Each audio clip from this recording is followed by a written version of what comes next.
Hi అండి అందరికీ. నేనైతే పాలక్ పకోడీ చేస్తున్నాను. ఎవరెవరికి ఇష్టం పాలక్ పకోడీ అంటే చాలా ఈజీగా అయిపోతుంది. 5 పచ్చిమిర్చి తీసుకొని బాగా కచ్చాపచ్చా దంచుకొని పసుపు, అల్లం పేస్ట్, జీలకర్ర వేసేసుకోవాలి.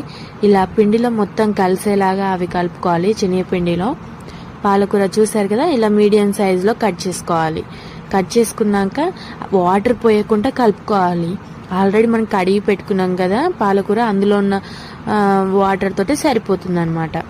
ఎక్కువ వాటర్ పోసుకోకుండా కలుపుకోవాలి. కావాలంటే ఫుడ్ కలర్ కలుపుకోవచ్చు. మనం పసుపు పిల్లలు తింటారు కదా, పసుపు అయితే యూస్ చేశాను. ఆయిల్ బాగా వేడెక్కాలి. తర్వాత లో ఫ్లేమ్లో పెట్టుకొని వేసుకోండి. కలర్ చేంజ్ అవుతుంది చూసారు కదా, చాలా క్రిస్పీగా బాగుంటుంది. వాన అయితే వస్తుంది బయట. టీతో పాటు పెట్టుకొని తింటే సూపర్ ఉంటాయి స్నాక్స్. ఈవినింగ్ పిల్లలకు కూడా చాలా హెల్తీ ఫుడ్. నచ్చితే లైక్ చేయండి.